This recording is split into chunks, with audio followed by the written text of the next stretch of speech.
Hello everyone, how are you doing? This is MD Tech here with another quick tutorial.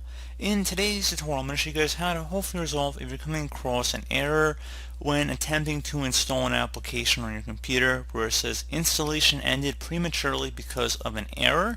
So if you're coming across this message in today's tutorial, I'm going to show you guys how to hopefully resolve it without too much of a hassle, and we're going to jump right into it.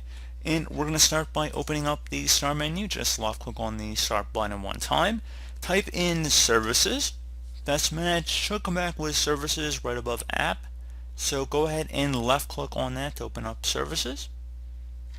You want to scroll down near the bottom until you find the Windows installer service right here. So go ahead and double click on that.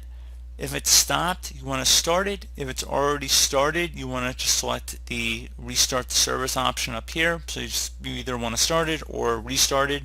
So you can see it's already started. So now I can just select the restart the service option. So I suggest doing both, to be honest. If it was stopped, started, and then also restarted, it doesn't really hurt anything to try that.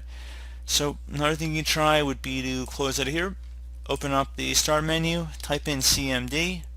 Best match should go back with command prompt. You want to go ahead and right click on that and then select run as administrator. If you're prompted with a user account control window, select yes. And now we're going to have a few commands in the description of my video. I want you guys to copy each one at a time. The first one starts with MSI, so we're going to just copy that. Go up to the top bar of the command prompt window, right click on it, left click on edit, and left click on paste to paste it in. You can also just type it in if you want as well. It doesn't really matter to me. And we're going to hit enter.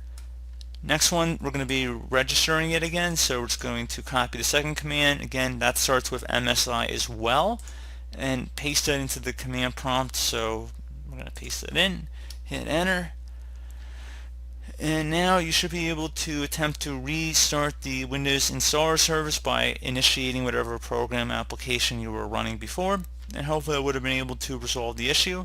One further thing you can try would be to paste in the third command I have in the description of the video, the regserver32, and copy that like you did with the previous two commands, and then go up to the top bar of command prompt, right click on it, left click on edit, and then paste that in, hit enter, and finally it should say it has registered the vbscript, and select OK.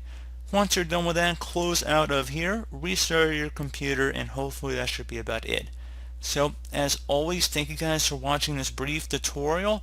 I do hope I was able to help you out, and I do look forward to catching you all in the next tutorial. Goodbye.